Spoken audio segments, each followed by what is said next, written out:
आफ्ताब इकबाल होरी अजय खुद साख्ता दानिश्वर ने जिन्हां नूं अकले कुल होण दा मर्ज मुस्तकिल बुनियादां उत्ते लाहक के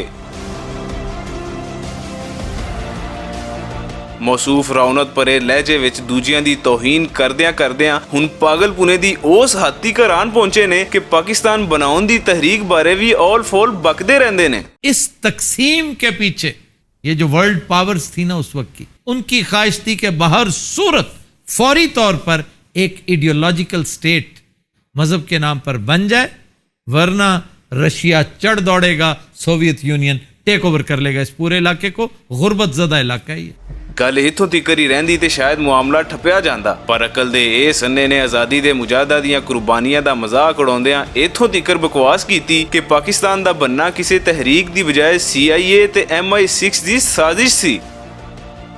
इन स्पॉइल्स पर बहुत अच्छा खेला है अंग्रेज।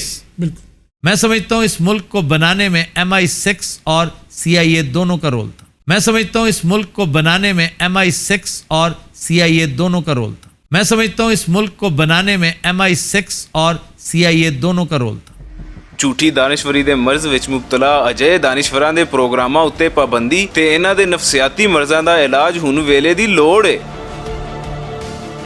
पैमरा नूं चाहिदा है कि आफ्ताब इकबाल दी ज़हनी हालत ठीक होण तिकर इहदे TV स्क्रीन राही बक-बक करन उत्ते पाबंदी लाई जाए, तां जे अजय झूठे ते शोखे दानिशवरां दी अकल ठिकाने आउण दे नाल-नाल इन्हां नूं तारीखी हकायक दी समझ भी चंगी तरह आ जाए।